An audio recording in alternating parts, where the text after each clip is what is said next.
Teologizando, a paz do Senhor, tudo bem com vocês? Estamos aqui para mais um vídeo review. Desta vez, a maravilhosa obra, e na minha opinião, a melhor obra dentro desta questão de história da igreja, tem que ser História da Igreja em 2 volumes, que foi publicado pela editora Central Gospel. Um material com a capa maravilhosa. Eita, rasguei. Um material com a capa maravilhosa. Este material vem em 2 volumes, lindo, perfeito, tanto por fora quanto por dentro. E vem em 2 volumes trazendo o seguinte: as informações são, no volume 1, dos dias de Cristo à pré-reforma, vai do século I até o século XIII, mais ou menos por aí, até a pré-reforma, a ascensão e o crescimento da igreja em seus contextos cultural, intelectual e político. Começa, inclusive, comentando como é que, dentro de quais momentos na situação da história, que Jesus escolheu os seus apóstolos, seus 12 apóstolos, que dariam e deram ponto de partida ao trabalho da igreja. Nós temos também no 2º volume, da pré-reforma aos dias atuais, indo do século XIII, do século XV por aí, até o século XXI em que nós estamos. A ascensão e o crescimento da igreja em seu contexto cultural, intelectual e político, assim como o 1º volume. São 2 obras gigantescas, são 2 obras magníficas, bastante grandes, e obras de capa dura. São 2 obras especiais que, sinceramente, eu fiquei encantado com o trabalho que foi feito aqui, né? Apesar de conhecer outros materiais sobre história da igreja, eu não vi nada comparado a isso aqui. É um baita material. Se fosse uma obra só, ficaria gigante demais. Então, a editora preferiu dividi-la em 2 volumes. São 2 materiais que a gente vai estar vendo agora durante este vídeo precioso aqui. Este material, ele traz dos pais dos dias de Cristo à pré-reforma, da pré-reforma aos dias atuais. Ele tem alguns autores diferentes. No primeiro, Everett Ferguson fez a primeira obra, e tivemos também a participação de John Waldebridge e Frank James III, ou terceiro, não sei ler esse trem, na segunda obra. São 2 materiais excepcionais. Já dá o seu joinha, se inscreve no canal. Temos muitos e muitos outros vídeos aqui, prontinhos, esperando por você no canal Teologizando, de Bíblias de Estudo e etc. Vamos ver aqui já a começar, claro, do 1º volume, pois todo começo deve começar do começo, evidente. O volume 1, ele explica o desenvolvimento da igreja, né, desde os dias de Jesus até os anos ou os dias anteriores à reforma, ou seja, até a chamada pré-reforma, aproximadamente o século XIII. Quadros e ilustrações oferecem uma visão geral dos mundos romanos, gregos e judaicos.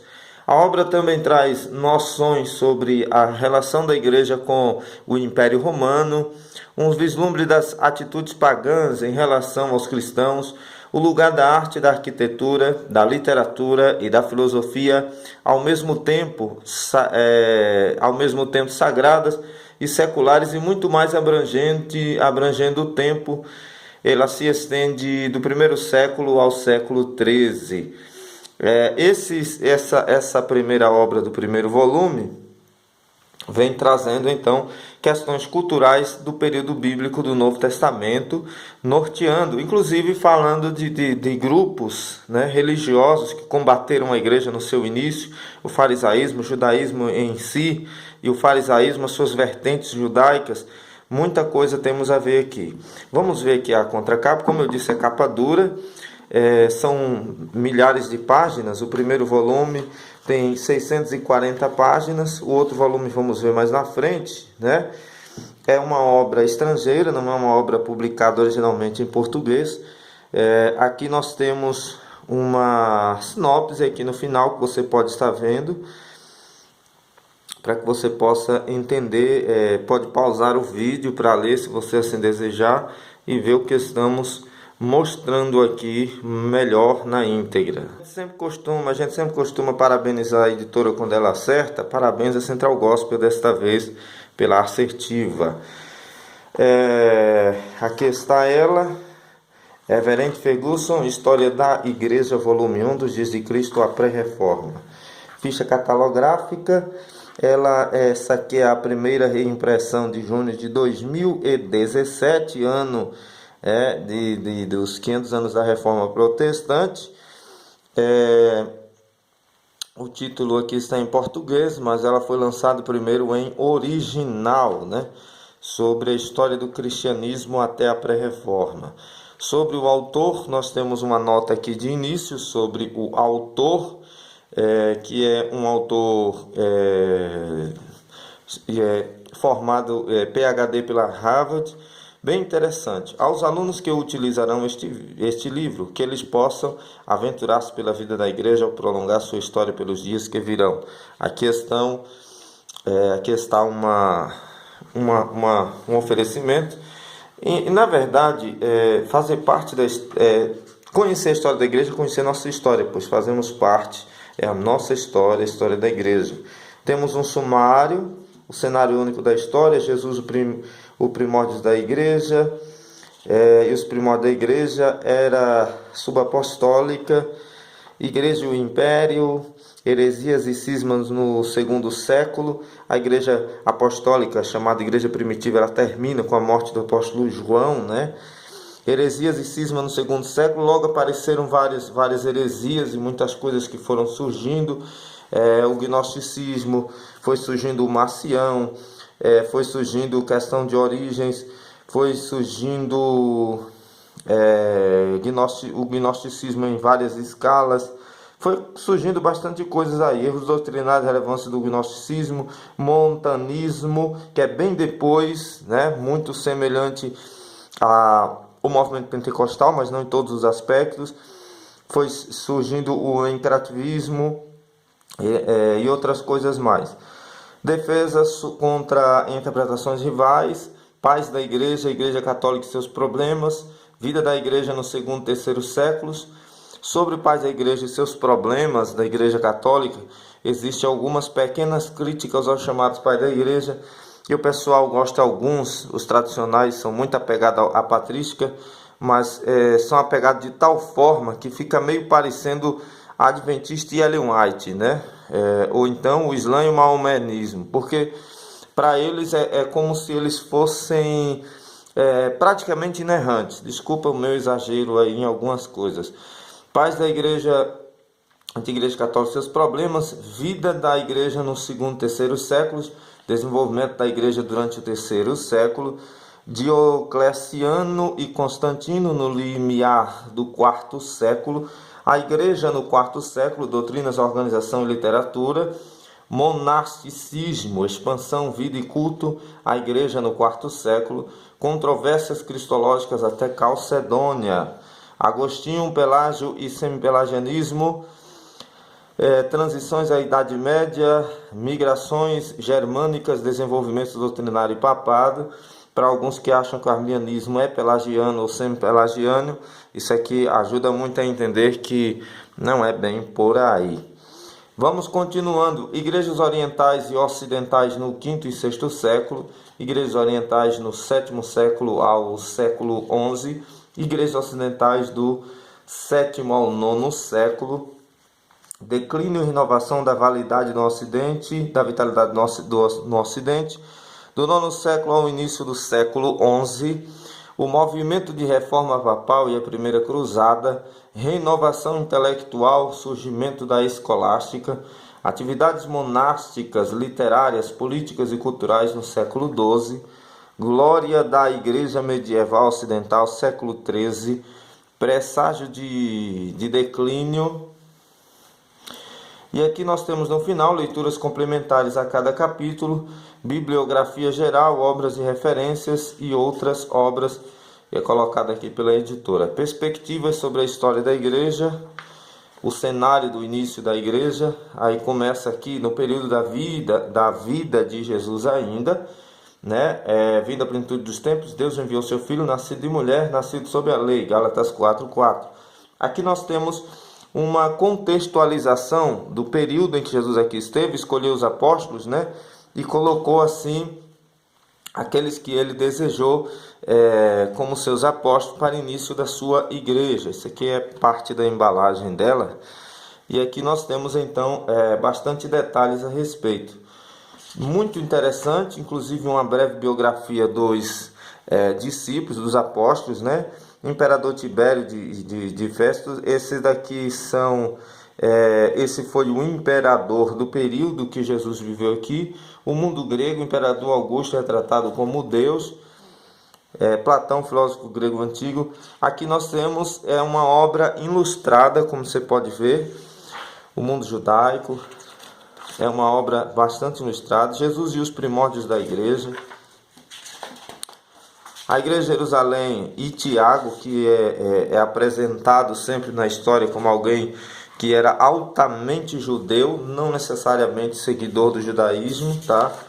Mas ele cumpria assim bastante questões cerimoniais do seu povo. Pedro, uma estátua em homenagem a Pedro, né?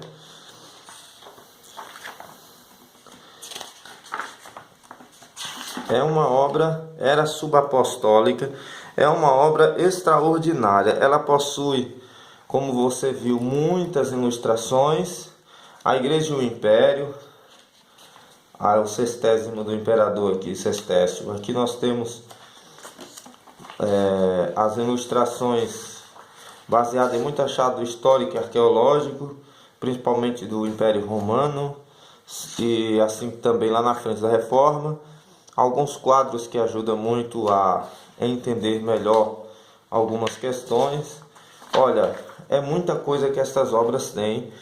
É uma obra assim, que vale muito a pena sobre a história da igreja. Uma verdadeira enciclopédia de história da igreja. Vem trazendo bastante informação, colhidas em muitos achados históricos do mundo antigo sobre o cristianismo, sobre os mártires da igreja, do período, né, dos primeiros séculos da igreja, também sobre os problemas da igreja católica, a igreja que se extraviou. Nós temos aqui bastante questões sobre a questão do Papa, né, daqueles que se denominaram Papa até hoje, e que tinham mais autoridade do que as próprias autoridades governamentais de sua época. Uma questão que permitiu entrar, por exemplo, muitas heresias no seio da igreja. Uma coisa que bastante tremenda mesmo, né? Depois temos essa contracapa. Nós não vamos mostrar muita coisa, que ainda temos o segundo volume. E se trata de um livro de história, não tem muito o que mostrar. Apenas dizer que o conteúdo é realmente grandioso. No final nós temos a linha do tempo de Cristo, a pré-reforma. Essa linha do tempo ficou brilhante mesmo, bem interessante, sobre os principais eventos da igreja. Uma bibliografia geral.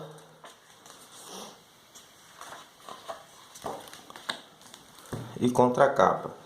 O segundo volume acontece o seguinte. O segundo volume vem trazendo então da pré-reforma aos dias atuais, de onde na história o primeiro volume parou, o segundo volume então vai dar prosseguimento, né? Então apenas colocou em 2 volumes, porque em um só seria impossível, seria gigantesco. Também é capa dura, um material de um acabamento especial, porque é um trabalho de pesquisa, é preciso que ele seja um pouco mais resistente para durar mais tempo, né? Mesma reimpressão, mesmo tempo, só que esse com 1088 páginas. 1088 páginas. É só somar aí, você vê quantas páginas. Aos leitores que usarão este livro, são mais de 2000 páginas. No sumário da segunda obra, temos o cristianismo europeu em uma era de adversidade, renascença e descoberta. Nós temos renascença, a fé cristã, a reforma de Lutero, uma consciência livre, Reformas Suíças, um amadurecimento do calvinismo internacional. E aqui você descobre que muita coisa que existe hoje, que se diz ser calvinista, em nada tem a ver com calvinismo, tá? Existem pontos que o calvinismo defendeu que são piores do que essas vertentes, supla, essas questões aí que aparecem ao longo da história e que existe até hoje. Como, por exemplo, assuntos bem controversos para eles, como a questão de Zwingli, a doutrina de Zwingli em relação à ceia, entre outras coisas. Os radicais em Roma, reações à reforma magistral, século XVI. A reforma na Inglaterra, a política da reforma, século XVI. Refinando a reforma, correntes teológicas do século XVII.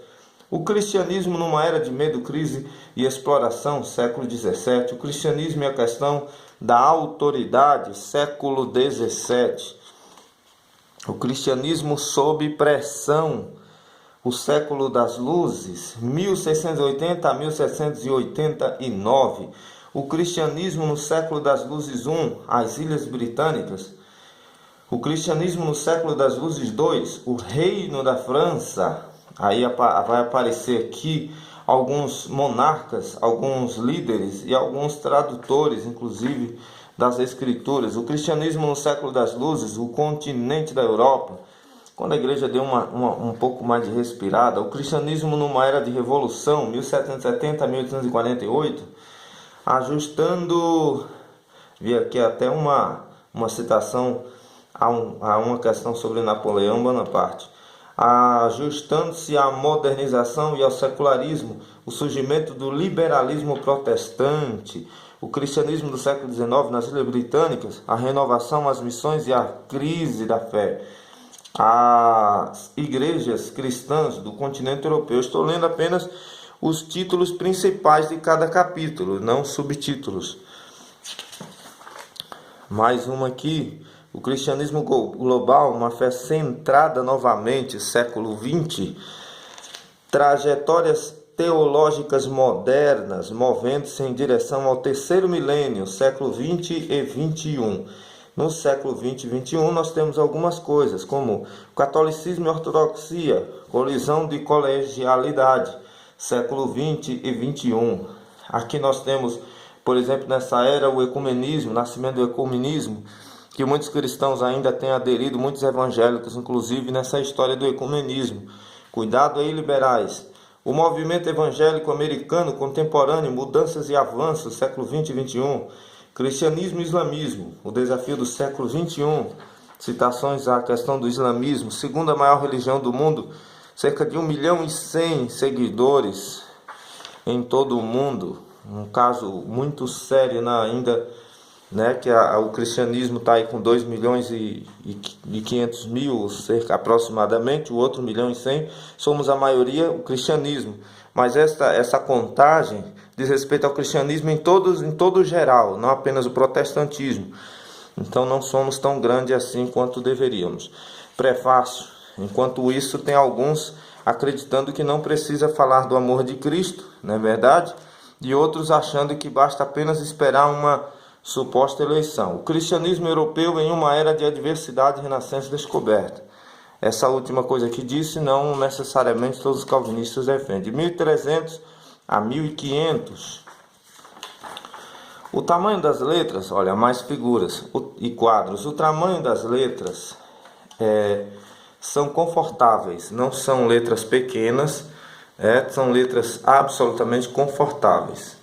Absolutamente confortáveis. Às vezes tem pessoas que criticam, não vou comprar um material dessa editora porque eu não gosto do famoso Pastor Silas.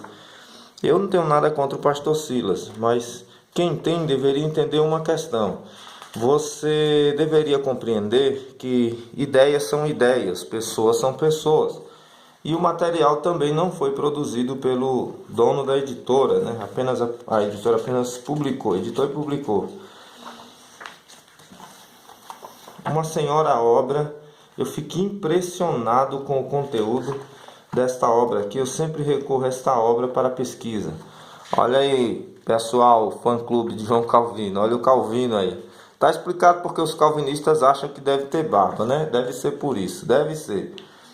Olha, tem vários personagens aqui. Mas Armínio usava barba e nós não usa, né? Rainha Isabel da Inglaterra. Essa rainha não era muito bonitinha não, hein? Olha só, bastante coisas nós temos aqui. Um material realmente extenso, muito grande. A Guerra dos 30 Anos, um conflito religioso secular? É uma pergunta. Olha, Francisco Pizarro, conquistador dos Incas.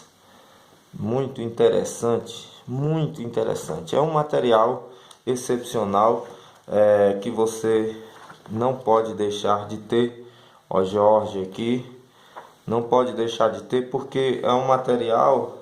Ó, o Luís IV aqui da França, o Rei Sol, deveria realmente ter, porque ele traz muita informação. Nós aí que somos pentecostais encontramos também aqui muita informação sobre a Rua Azusa, né, o grande evento da Rua Azusa, muita coisa aqui. O cristianismo na era da Primeira Guerra Mundial, Primeira e Segunda Guerra, bem interessante mesmo, como é que ficou. Pouca gente fala sobre isso, né? E aqui nós temos, você sabe que tudo que acontece com a humanidade há um reflexo direto na questão do cristianismo, né? Por causa da questão de princípios e etc. Então, ó, o Papa Pio aí, Papa Pio IX. Tem até uma foto de um dos maiores tipos de anticristo do mundo, Adolf Hitler, o nazista, famigerado nazista aí, que graças a Deus, Deus derrubou, porque já pensou se esse homem ganha a guerra. Olha quem está aqui, o Billy Graham, o pregador que partiu para a eternidade ano passado. Até temos, é tão atual que temos até a citação aqui das Torres Gêmeas nos Estados Unidos, né? Aquele ataque terrorista muito famoso. Inclusive essa questão aqui, Osama Bin Laden, que agora em setembro fez mais um aniversário triste. Nós temos aqui biografia geral no final, todas as duas obras têm biografia geral, estrada de, aqui é um slogan da Central Gospel. Nós temos aqui a contracapa e pronto, termina aqui o nosso review da nossa obra. Gostou do review? Se inscreve no canal, Deus te abençoe. É impossível mostrar tudo que a obra tem, evidentemente, né? Isso não é uma live, nem uma aula de história da igreja, mas é apenas um review. A intenção foi cumprida, que foi de mostrar as partes principais da obra História da Igreja, em 2 volumes, uma obra realmente extraordinária, sensacional, que nosso objetivo aqui é este, tá? Incentivar você e te guiar na escolha dos seus materiais. Portanto, aí está esta obra de peso. Deus continue abençoando você. Deixa o joinha, se inscreve no canal, assista aí os nossos vídeos, muitos reviews, mais de tantos reviews aí, mais de 50 reviews nós estamos publicando. Deus abençoe você em nome de Jesus.